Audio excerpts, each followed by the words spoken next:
Le circuit RL, série 1. Exercice 3.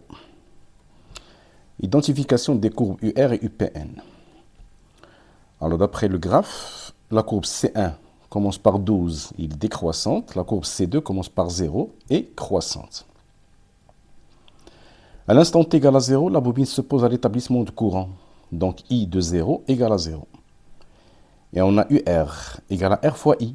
Donc UR de 0 égale à R fois I0 égale à 0. Donc la courbe qui commence par 0, c'est la courbe C2. Donc la courbe qui part de 0 est C2. Il représente la tension UR. Et on a UPN égale à E moins R fois I de 0. Donc qui est égal à E, qui est égal à 12 volts. Donc la courbe qui commence par 12 volts, c'est la courbe de UPN. La courbe qui démarre de 12 volts, c'est C1. Il représente la tension UPN. Alors, la valeur de IP. Alors, pour déterminer la valeur de IP, on va utiliser la tension de la résistance en régime permanent. UR infini, c'est R fois IP. D'où IP égale à UR infini sur R. Et d'après la courbe, UR infini, c'est 10, et R, c'est 40. Donc, c'est 10 sur 40, c'est 0,25 ampères. C'est l'intensité du courant en régime permanent. Vérification de la résistance petit r. On va utiliser la tension UPN. La résistance R, la tension de la résistance R fait partie de la tension UPN. Donc on va utiliser la tension UPN. UPN, c'est UPN de T égale à E moins R fois I de T. Donc UPN infini en régime permanent. UPN infini, c'est E moins R fois I infini. Donc petit r. I infini, c'est IP. Donc petit r, c'est E moins UPN infini sur IP. Alors, application numérique. E, c'est 12. UPN infini, c'est 10. Et IP, c'est 0,25. Donc, c'est 12 moins 10 sur 0,25. Ça fait 2 sur 0,25, qui est égal à 8 ohms. L'équation différentielle régissant l'établissement du courant, I de T.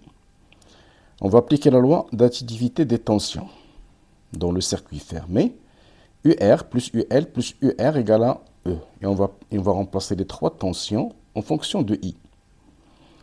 Donc c'est LDI sur DT pour la bobine et RI plus grand RI pour les deux résistances, pour les deux dipôles ohmiques. Donc c'est LDI sur DT plus R fois I égale à E. On divise le tout par R total. On trouve L sur R total D de I sur DT plus I égale à E sur R total. Expression de A et de taux. Alors, A et taux sont des constantes qu'on trouve dans la solution de l'équation différentielle. Alors, la solution proposée, c'est I de t égale à A facteur de 1 moins exponentielle moins t sur taux. Alors, si on la développe, ça fait A moins A exponentielle. On va la dériver. Donc, la dérivée de A, c'est 0. Après, la dérivée de moins A exponentielle moins t sur taux, c'est A sur taux exponentielle. Donc, la dérivée de I, c'est A sur taux exponentielle moins t sur taux. Remplaçons I de t et la dérivée de I de t dans l'équation différentielle. Donc, L sur R total fois D de I sur dt, c'est-à-dire fois A sur taux exponentielle moins t sur taux, plus I, c'est-à-dire plus A moins A exponentielle égale à E sur R total. Alors, on va factoriser par A exponentielle avec le A exponentielle. Et le A, on va le faire passer de l'autre côté.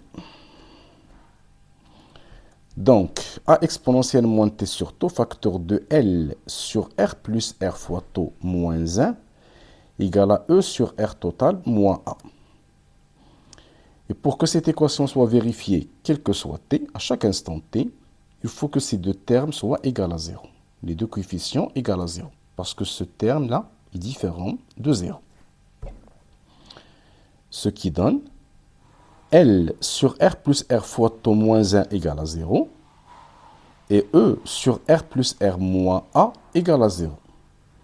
La première équation donne l'expression de taux égale à L sur R plus R.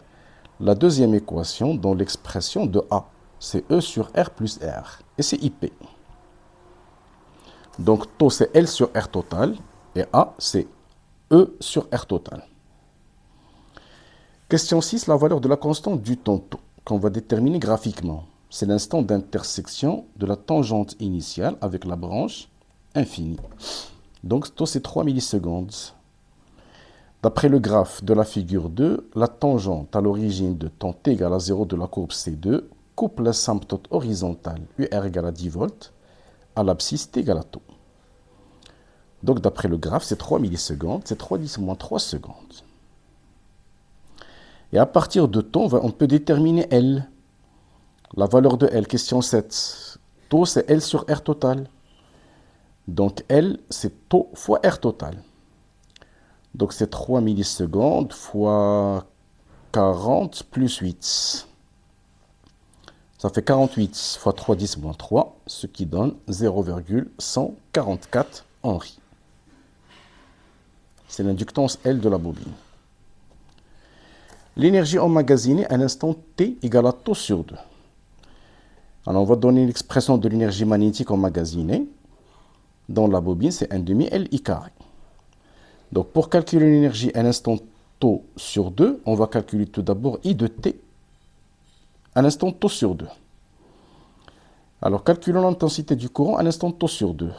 Alors, I de tau sur 2, c'est IP, facteur de 1 moins exponentielle, moins tau sur 2 sur tau. On simplifie par tau, donc ce qui donne IP facteur de 1 moins exponentielle moins 0,5. Alors, IP, on l'a déjà trouvé, c'était 0,25. Facteur de 1 moins 0,6065. Ce qui donne 0,0984 ampères. Après, on va remplacer la valeur de I dans l'expression de l'énergie. Alors, l'énergie magnétique, c'est 1 demi LI carré. Donc, à l'instant tau sur 2, donc c'est 1 demi fois 0,144, la valeur de L, fois l'intensité du courant qui est égale à 0,0984 au carré. Ce qui donne 6,97 10 moins 4 joules.